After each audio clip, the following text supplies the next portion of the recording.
Queridas hermanas, hermanos, ¿qué sienten ustedes cuando están en su casa en una forma ordinaria y de repente tocan a la puerta, la abren y resulta que es aquella persona a la que tanto quieren, a la que tanto aman, que no han visto desde hace algún tiempo?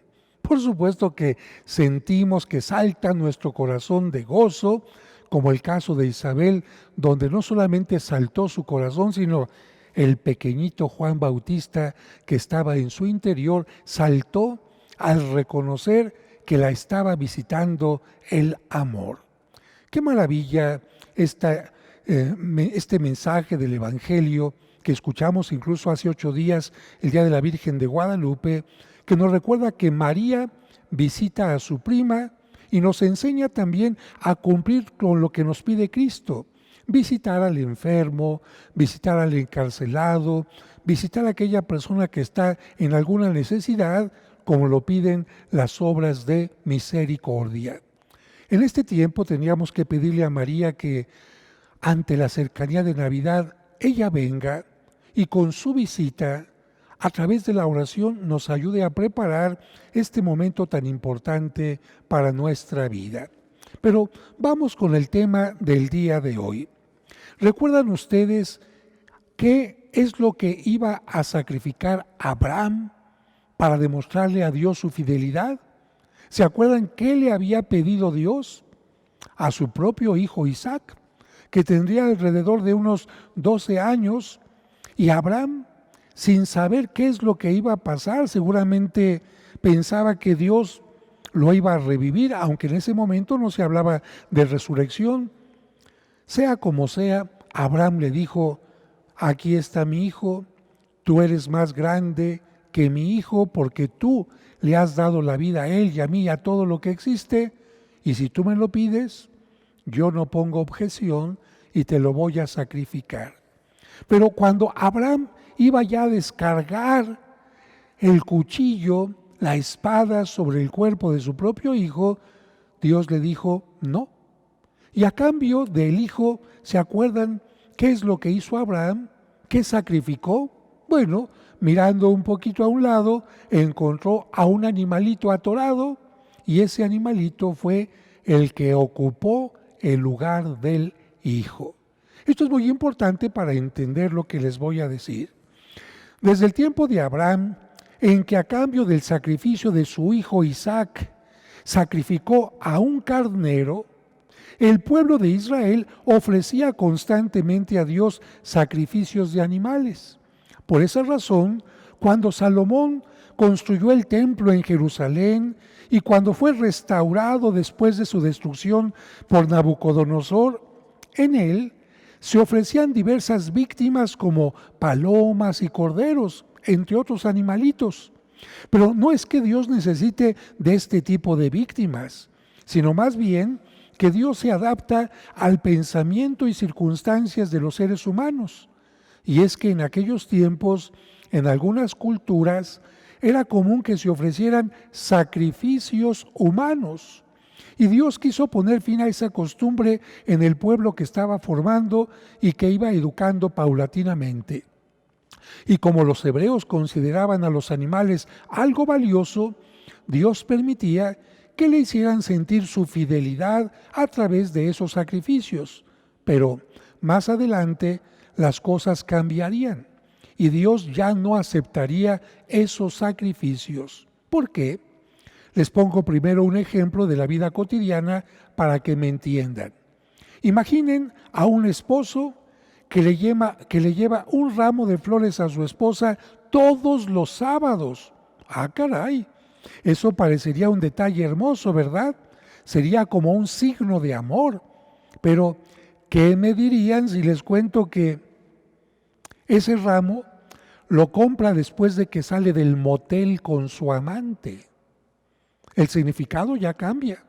Ese ramo ya no indica amor o fidelidad, sino más bien sentimientos de culpa o deseo de disfrazar sus sentimientos. Y para que quede más claro lo que les voy a decir, un ejemplo más. El de aquel papá que cada vez que sus hijos le pedían tiempo para platicar con él y comentarle sus proyectos, miedos, logros, etc., él prefería En lugar de dedicarles ese tiempo y escucharlos, mejor comprarles algún regalo. Con estos dos ejemplos nos queda claro que ¿de qué sirve un ramo de flores o un regalo si no está acompañado de un compromiso verdadero? Pues bien, regresando a los sacrificios realizados por parte de los judíos, Dios veía que le presentaban constantemente víctimas, pero quienes las ofrecían eran personas corruptas, injustas, hipócritas, deshonestas y todo lo peor. Por eso, en algunos textos de los profetas, como en Oseas, en el capítulo 6, Dios les dice: lo que quiero de ustedes es que me amen y no que me hagan sacrificios, que me reconozcan como Dios y no que me ofrezcan holocaustos. O también el profeta Isaías lo dice mucho más claro. Él profetizó diciendo: Dios les dice, ¿para qué me sirve la multitud de sus sacrificios? Hastiado estoy de holocaustos, de carneros y de cebo de animales gordos. No quiero sangre de bueyes, ni de ovejas, ni de machos cabríos. No me traigan más vanas ofrendas. El incienso que me ofrecen para mí es abominación. Cuando extiendan sus manos, yo esconderé de ustedes mi vista. Y cuando multipliquen la oración, yo no los escucharé. Lávense primero y purifíquense. Quiten la iniquidad de sus obras de delante de mis ojos. Dejen de hacer lo malo. Aprendan a hacer el bien. Busquen el buen juicio. Restituyan lo suyo al agraviado.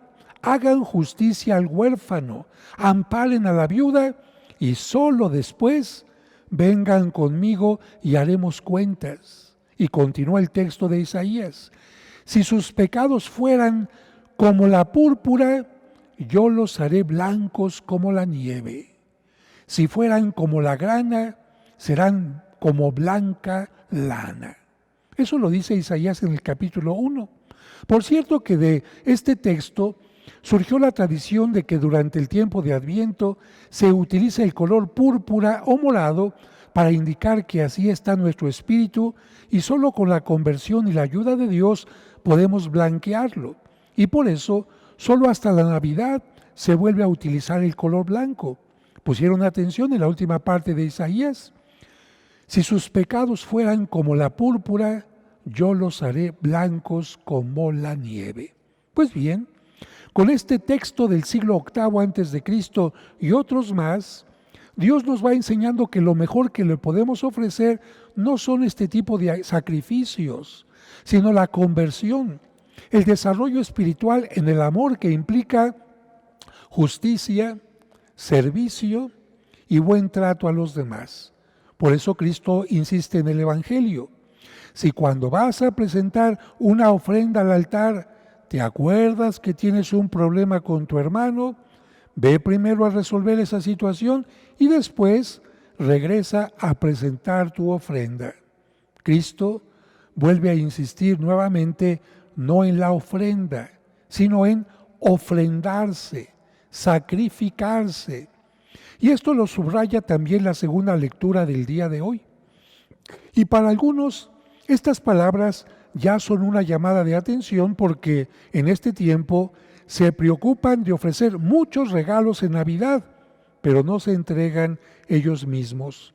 Padres de familia que ofrecen regalos a sus hijos, pero no se entregan o regalan ellos, no les dedican tiempo.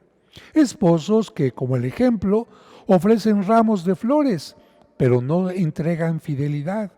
Hijos que ofrecen dinero a sus padres ancianos, pero nunca los visitan, ni siquiera en Navidad.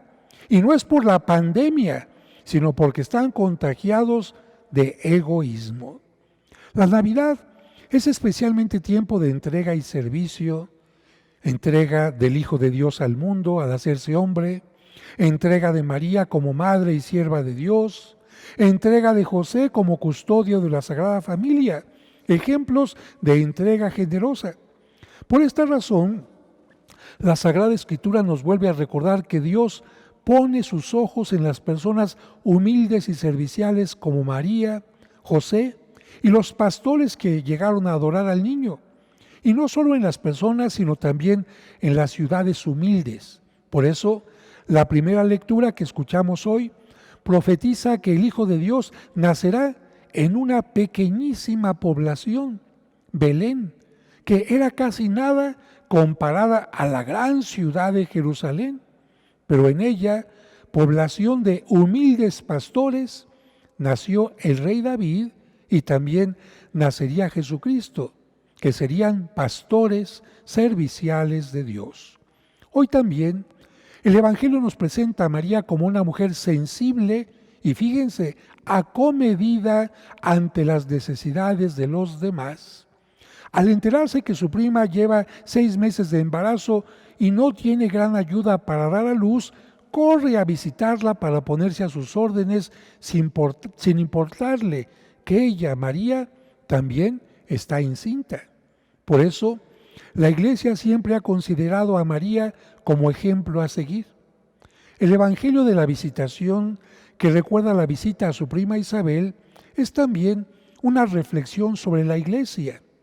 Es cierto que la Iglesia como tal aún no había sido fundada por Cristo porque Él apenas se estaba encarnando en el vientre de su madre.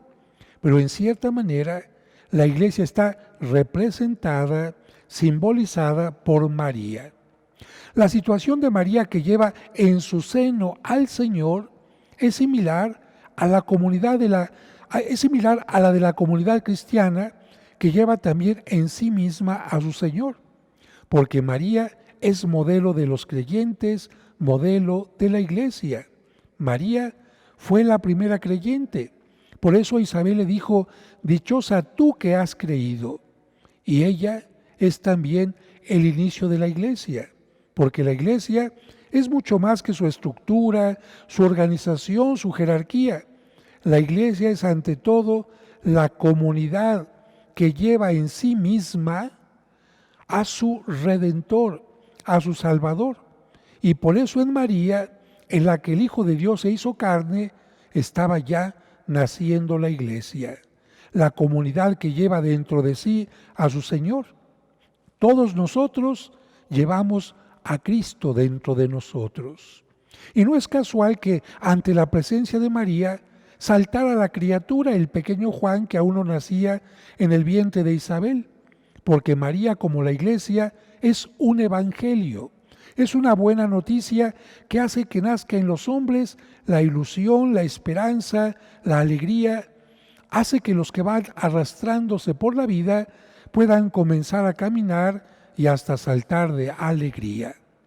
En este día, demos especialmente gracias a Dios por quienes nos han visitado en nuestros momentos de tristeza y soledad, en los momentos de decaimiento o problemas económicos, en nuestros momentos de enfermedad o cuando habíamos perdido a un ser querido o el rumbo de nuestra vida. Alguien vino y, como María, nos cambió la existencia. Por eso tenemos que ser como María, llevar al Hijo de Dios a cualquier lugar. Demos gracias por quienes, como María, al visitarnos nos hicieron sentir la presencia de Dios. Y en este tiempo cercano a la Navidad, tratemos de llevar a Dios especialmente a aquellas personas necesitadas. Quizás no podamos salir de casa por alguna situación, pero sí podemos ingresar quizás a una comunidad y enviar, no sé, algún pequeño donativo, o si podemos enviar alguna despensa o llevarla para que aquella gente que no tiene que cenar en estos días tenga también un momento agradable y lleno de amor. Esta comunidad afortunadamente siempre ha ayudado a muchas personas, a niños del albergue del Padre Chinchachoma, a personas migrantes, a personas de la Sierra de Oaxaca y de otros muchos lugares, y en este momento también algunas personas que forman parte de los haitianos que están llegando a nuestro país. Aprendamos de Jesús, María y José a entregarnos en el servicio, al volver nuestra mirada a María como modelo de creyente, como modelo de la Iglesia.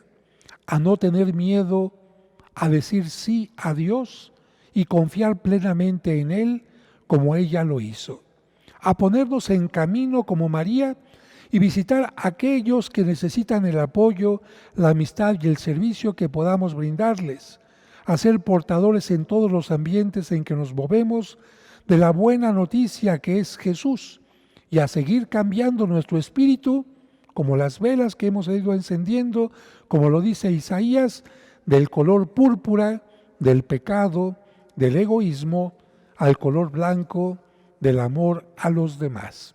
Y ahora nos ponemos de pie para renovar nuestra fe.